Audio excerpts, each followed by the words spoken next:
Sun Culture. Les acteurs culturels de la région en interview.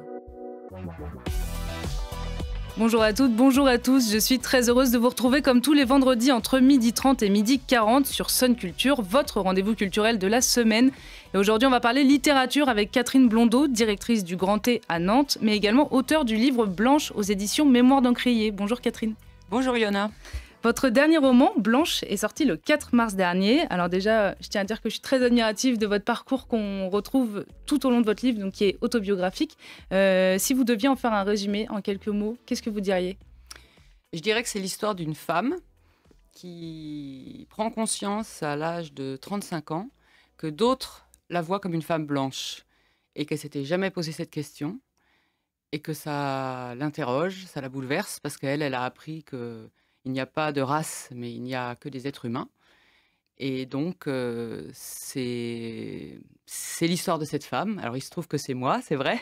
Mais je le raconte comme ça parce que mon intention, ce n'était pas vraiment de raconter ma vie, mais c'était de raconter comment cette découverte avait eu des résonances tout au long de ma vie, dans ma vie intime, dans ma vie de lectrice, dans ma vie, dans mon métier aussi. Et si j'ai choisi de le raconter à travers un récit plus personnel, c'était qu'il me semblait que cette histoire-là, elle était suffisamment particulière pour intéresser plus de gens que moi, disons. C'est ça, en lisant en tout cas Blanche, donc qui s'articule à travers de très courts chapitres, ça peut faire penser à des petites nouvelles. On est tantôt bercé par votre vie, donc c'est un peu cette révélation, ce choc de découvrir que vous êtes blanche, mais aussi par vos goûts musicaux, vos goûts littéraires, qui occupent une place donc centrale dans votre récit. Est-ce que c'était important pour vous de partager toutes ces inspirations à vos lecteurs ? Oui, c'était vraiment très important parce que d'abord, moi, ma vision du monde, ma réflexion, mes représentations sont absolument nourries de livres, d'art, de musique. Bon, c'est pas pour rien que je suis devenue directrice d'un théâtre non plus. Et je dois dire aussi que ça m'a beaucoup aidée à comprendre ce que ça voulait dire d'être vue comme une blanche. Je dis pas d'être blanche parce que je continue à ne pas croire qu'on est blanc, noir, jaune ou je ne sais pas quoi. Je pense que ce n'est pas quelque chose qui est inscrit dans notre identité, mais c'est quelque chose qui est construit par le regard que les autres posent sur nous.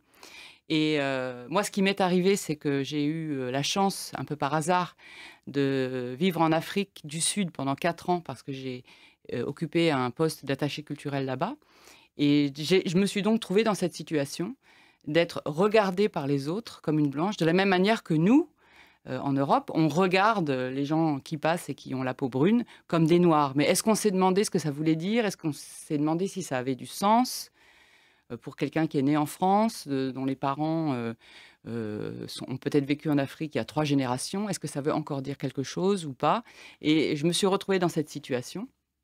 Et si je suis allée chercher les musiques, les littératures, c'est que ce qu'on appelle les cultures noires, qu'elles soient littéraires, musicales ou philosophiques, elles parlent beaucoup de ça.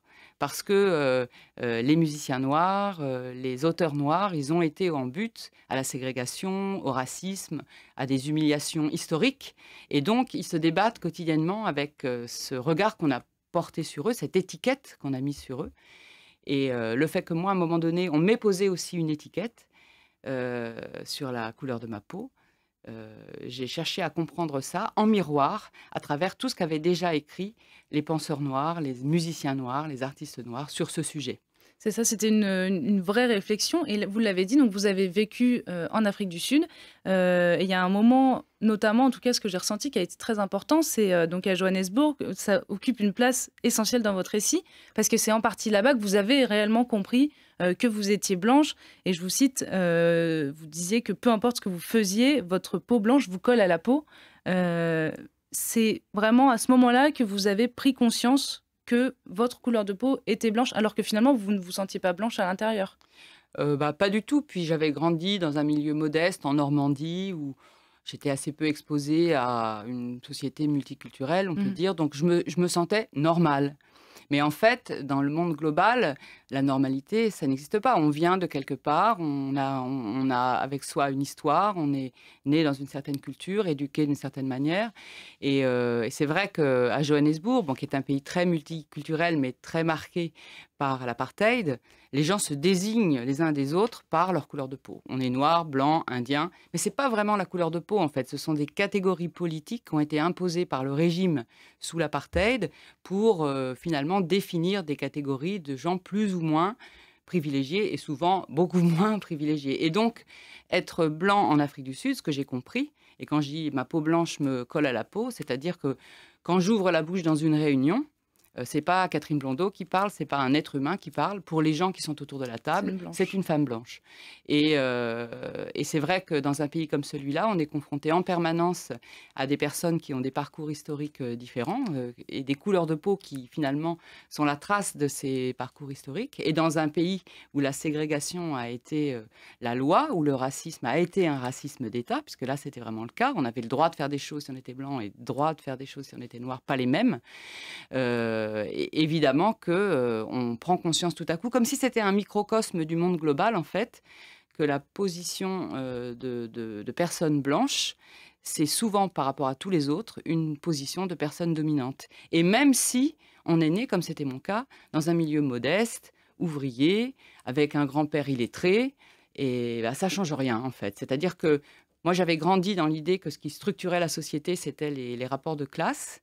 Et en Afrique du Sud, c'était plus complexe que ça, puisque la question de la race, puisque c'est comme ça qu'on disait là-bas, même si, encore une fois, je continue à être persuadée que la race n'existe pas, mais pas en termes génétiques, pas en termes biologiques, mais en termes de politique et de droits, de privilèges, d'humiliation, d'histoire. Malheureusement, ça existe. Oui, puis du coup, il y a un peu cette forme de généralité, c'est ça, en fait, avec, par exemple, notre couleur blanche qui nous colle à la peau ou la couleur noire aussi qui peut coller à la peau. Vous le dites, il y a des gens qui, sans vous connaître, vous en veulent, finalement, par rapport à ce passé compliqué qu'il y a eu, voilà, avec l'apartheid, le colonialisme, etc.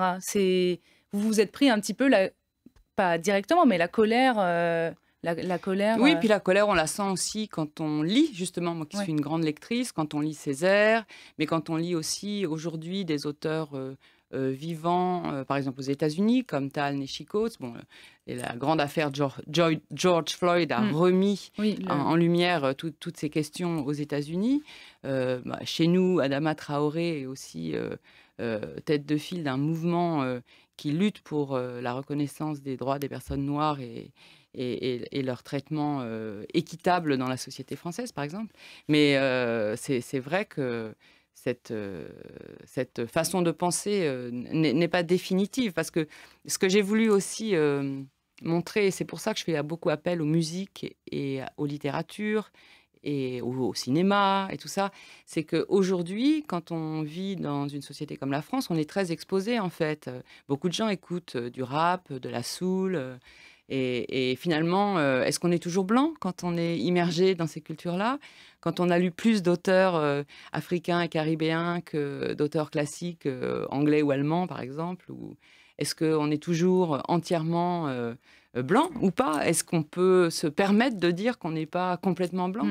Bon, c'est toutes ces questions-là que j'agite, avec un peu d'humour aussi par moment, parce qu'il y a pas mal de scènes où je ne sais pas trop quoi faire, en fait, où je suis en porte-à-faux, même encore aujourd'hui, dans des scènes de la vie quotidienne. Qu'est-ce que je dois faire? Où est ma place?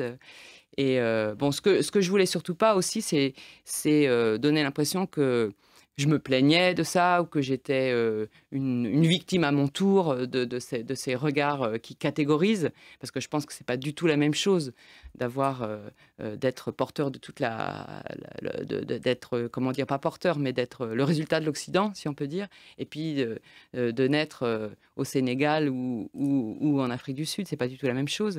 Mais je voulais donner un peu de complexité, de nuance, d'humour, de distance à toutes ces questions qui, aujourd'hui, en France, sont toujours traitées de façon très guerrière, très brutale. Et il me semble qu'il y a matière à en débattre autrement. Et dans un de vos derniers chapitres, qui s'appelle Nantes, vous terminez donc à propos du mémorial de l'abolition de l'esclavage, qui se trouve sur le quai de la Fosse à Nantes. en disant c'est comme si Nantes me faisait une sorte de clin d'œil créole. Tu es ici chez toi, me dit cette ville. Calme-toi, pose ton sac et reste avec nous. Tu pourrais vivre ici, tu pourrais vivre d'ici. Finalement, on découvre ce chapitre à la fin de votre livre. On se rend compte un petit peu qu'après tout le chemin que vous avez parcouru et tous ces questionnements là dont on parlait, vous avez un petit peu fini par trouver votre place. C'est un peu ce qu'on ressent. C'est un peu ça, Ouais. oui. C'est le hasard m'a fait arriver ici pour prendre la direction du Grand T il y a 10 ans. Je ne savais pas que je resterais si longtemps. Mais c'est vrai que cette ville, qui, avec son passé esclavagiste, mais un passé qu'elle regarde en face, c'est-à-dire une histoire assumée et donc avec laquelle, du coup, on peut prendre ses distances et trouver une place qui soit autre. Je me suis dit que c'était pas finalement tellement par hasard que j'étais arrivée là et que ces démarches-là, elles me font du bien et elles me font me sentir dans ma ville, oui. Merci beaucoup, Catherine Blondeau, d'être venue dans Sun Culture. C'était un vrai plaisir. Pour rappel, vous êtes directrice du Grand T et donc auteure du roman Blanche aux éditions Mémoire d'Encrier. Merci beaucoup. Merci, Yona. Sun Culture, c'est déjà fini. Merci de nous avoir suivis. Vous pouvez retrouver l'interview en replay et en vidéo sur le site et l'appli de Sun. On se retrouve évidemment vendredi prochain à 12h30 pour une nouvelle rencontre culturelle. Restez avec nous dans quelques instants sur Sun. C'est le Flash Info de 13h. Et à 18h, soyez au rendez-vous sur nos ondes. Le duo Salgado et la Luna s'emparera des studios pour vous proposer un live teinté de sonorités flamencas. Moi, je vous dis à la semaine prochaine et je vous souhaite une très belle journée à l'écoute du son unique.